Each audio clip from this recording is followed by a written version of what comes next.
Vamos a hablar con uno de los líderes del radicalismo, Felipe Micli, el senador, ya está con nosotros. ¿Cómo va, senador? ¿Cómo anda, Felipe? ¿Todo bien?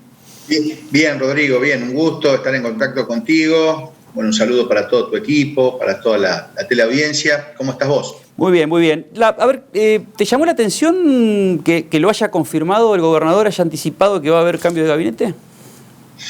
La verdad que, bueno, es una decisión, por supuesto, del Poder Ejecutivo y del gobernador, designar o remover los ministros, pero muchas veces se genera más incertidumbre de la que ya hay, la que ya existe, pero además mayores inconvenientes en la gestión de gobierno. Este gobierno tiene muchísimas falencias, está a punto de cumplir un año y la verdad, pero yo muy responsablemente y muy respetuosamente, todavía no encuentro cuál es el norte, cuál es el camino que pretende desarrollar y llevar adelante el gobierno de Omar Perotti.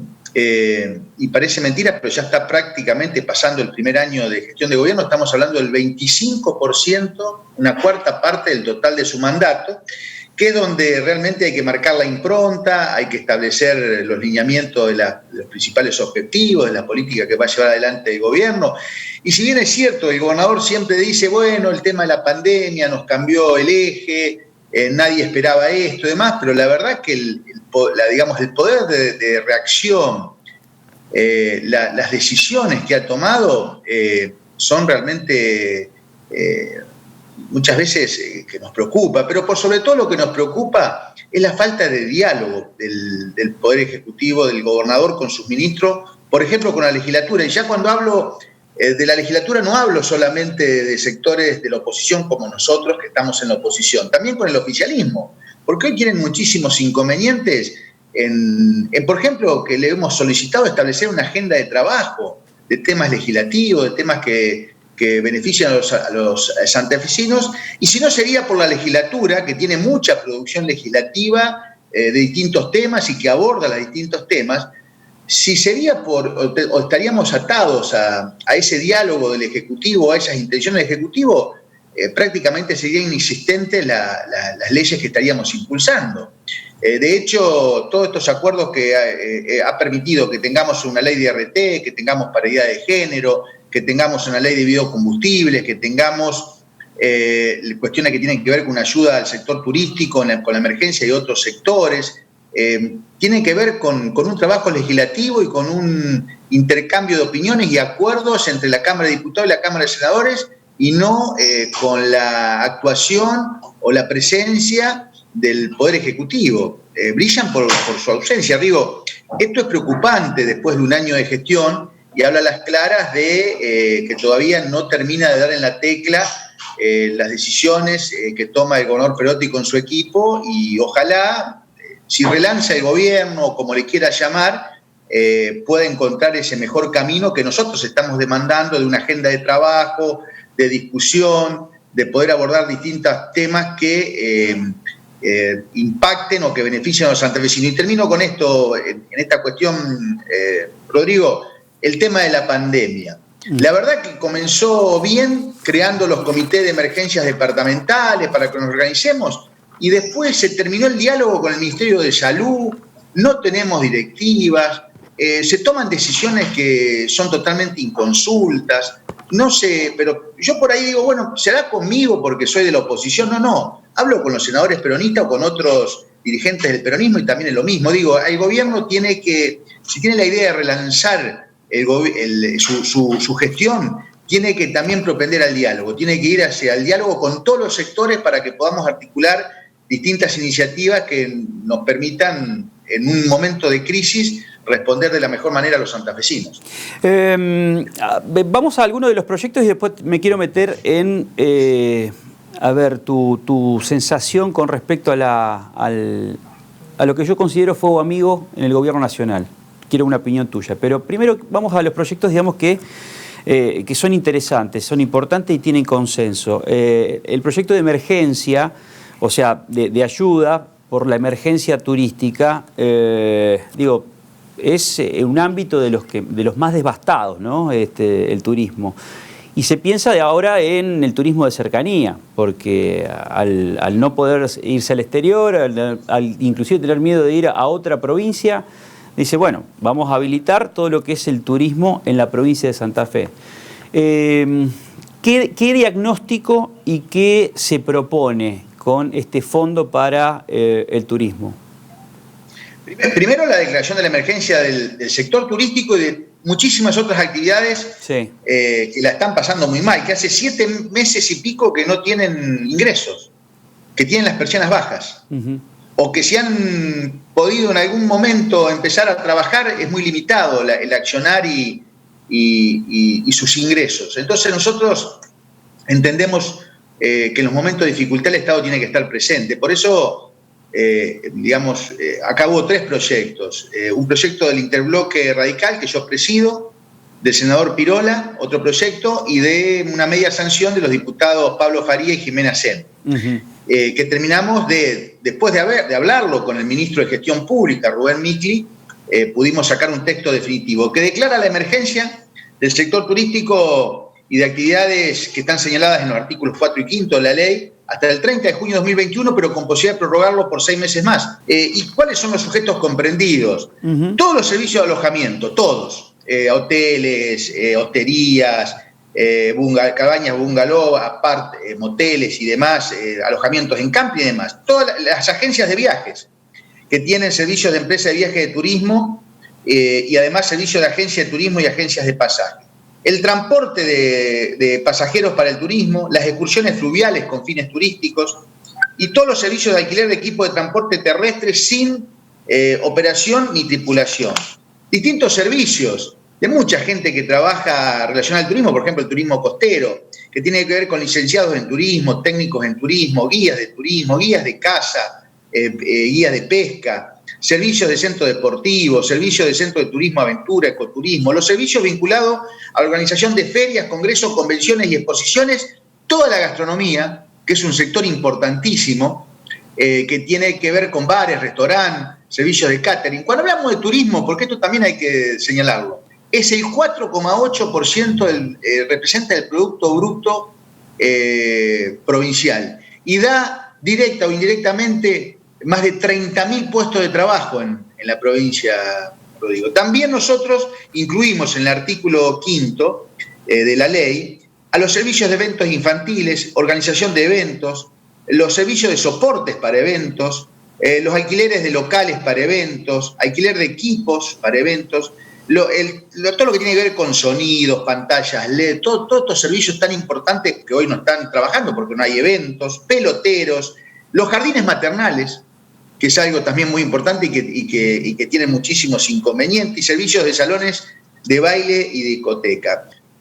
También planteamos la posibilidad de accesos a líneas de crédito con subsidio de tasa hasta de un 50%, las tasas que se tomen con entidades financieras o con mutuales en la provincia. Y creamos un fondo de 800 millones de pesos para poder asistir a este sector tan castigado. Y también facultamos al Poder Ejecutivo, por eso esto no tomamos la decisión, facultamos al Poder Ejecutivo a poder otorgar exenciones de hasta un 80% en el pago de impuesto inmobiliario, de patente única sobre vehículos y en los ingresos brutos. En esto de que cambia la forma de vacacionar seguramente primero, por ejemplo, Uruguay acaba de determinar que no va a recibir, pidiendo disculpas, que no va a recibir argentinos. Nosotros abrimos la frontera para aquellos ciudadanos de países limítrofes, eso fue una decisión que tomó el gobierno nacional, puedan ingresar a Argentina. Pero, por ejemplo, Uruguay ya manifestó que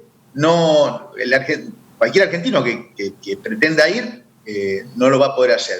Seguramente va a haber, o no, pero posiblemente inconvenientes para trasladarnos a otras provincias. Entonces, ese turismo de cercanía, de lugares que tal vez no eran utilizados, mucho de la parte del turismo costero, o ciudades o localidades cercas de las grandes ciudades, o nosotros que vivimos en el interior, tal vez la atracción o la posibilidad sea venirnos a Santa Fe, a Rosario. Tenemos el único lugar natural que tiene un desarrollo urbanístico y con servicios, es la Laguna La Verde, en el departamento de San Cristóbal, en la comuna de Huanquero. Estamos haciendo mejoras porque ya es increíble la cantidad de gente que está demandando, y se abre este fin de semana ya con los protocolos, demandando poder utilizar ese espacio hermoso, natural, una laguna preciosa que tenemos, que tal vez en otros tiempos se utilizaba, pero a media, ahora va a tener mucha más demanda. Bueno, es ahí donde tenemos que estar fortaleciendo todas estas actividades porque podamos recuperar empleo que hemos perdido, Rodrigo, o podamos seguir sosteniendo empleo que todavía hoy queda en pie y pueda, digamos, tener esa oportunidad. Pero además, pensemos lo que seguramente va a haber mucho más movimiento en los bares, en los restaurantes, los fines de semana. Ya no va a ser tal vez un verano, un fin de semana, tal vez va a ser días de semana que puedan trabajar más. Bueno, para esto necesitamos que estas actividades estén funcionando. Por eso este programa que estamos aportando a la legislatura, que ojalá rápidamente lo reglamente el gobernador Perotti y ponga a disposición de todas estas actividades estos beneficios para poder sortear las dificultades que estamos atravesando y que puedan seguir adelante y que podamos tenerlos funcionando para este periodo que ya en un par de meses o menos de 2 meses ya comenzaría, ¿no es cierto?, con mucho más movimiento. La última, Felipe, y muchas gracias por tu tiempo. Yo dije fuego amigo a nivel nacional. El análisis es qué es lo que sucede en la coalición gobernante. ¿Pensás que hay fuego amigo? ¿Lo tratan de tibio el presidente? Aparece por un lado, digamos, bajando de Sierra Maestra a Grabois, por el otro lado autoproclamándose la derecha del peronismo Bernie. ¿Qué pensás de todo eso? Y que es preocupante, ¿no? En los momentos que estamos viviendo en el medio de la pandemia, con más de 1 millón de casos positivos, estamos 6º, 7º en el mundo en casos positivos, nos han sacado digamos, de la página internacional porque no estamos tampoco... De estadísticas, sí. De la estadística comunicando correctamente, tenemos más de 30.000 muertos, lamentablemente ya, si mal no tengo los números, con una situación económica y un deterioro en el tejido social, como hacía rato no lo veíamos, que tengamos todas estas internas y que se estén disputando poder y peleando y diferencias entre los sectores del partido gobernante realmente es lamentable. Bueno, a ver, todo esto como se conformó en su momento era como tratar de unir el agua y el aceite, ¿no? También no nos tiene que sorprender algunos que veníamos siguiendo cuál era el proceso de armado del kirchnerismo y de otros sectores para llegar al poder, que esto podía ocurrir. Lamentablemente está ocurriendo. ¿Quién paga las consecuencias? Paga las consecuencias la gente. Paga la consecuencia este gran deterioro que hoy está teniendo principalmente aquellos que menos tienen, que pierden su trabajo, que no tienen ingresos, que le están pasando muy mal. Pero también paga el empresario por toda esta incertidumbre que estamos viviendo, que no sabe qué decisiones tomar o a qué atenerse para que sigan funcionando sus empresas. Sí, además, o sea, la pérdida del liderazgo, o sea, estas cuestiones de tensión, teniendo en cuenta también, por ejemplo, el rol de la expresidenta Cristina Fernández, diciendo que hay ministros que no cumplen su función, no le atajan un penal al presidente, etcétera, etcétera. Esto me hace acordar un poco a la gran Chacho Álvarez, ¿no? De lo que ocurrió en su momento con... Sí, pero Chacho Álvarez renunció. Bueno, la alianza. Esto de la vicepresidenta, que de alguna forma todos hablan de que es quien conduce o quien tiene el poder, pero con estas manifestaciones realmente son muchos pasos hacia atrás, que además se suma a todos estos embates contra la propiedad privada, ahora hay un fallo ya que restituye a quien es titular de ese campo, pero digo, todos estos ataques atentan contra la seguridad jurídica, contra las posibilidades de inversiones que necesitamos para crecer, para generar empleo. Realmente una incertidumbre muy grande que es como estar bailando y tocando el violín en el Titanic, ¿no? Ojalá que fuerte eso, recuperen... Fuerte. Sí, porque esto es lo que está ocurriendo. Esta gran incertidumbre, esta gran tensión, esta gran, falta de acuerdo, porque además se suma todo esto de no reconocer a la oposición, de no buscar el diálogo, de permanentemente estar en un tironeo, que flaco favor le hace a la situación que estamos atravesando, Rodrigo. Por eso, uno como dirigente, pero más de todo como ciudadano, llamar un poco al sentido común, a la sensatez de que tenemos que encontrar los caminos más adecuados para que podamos sortear estas dificultades que hoy estamos atravesando, que son realmente graves. Felipe, como siempre, un gusto. Un abrazo enorme. No, gracias a vos, hasta cualquier momento, ¿no? Un gusto.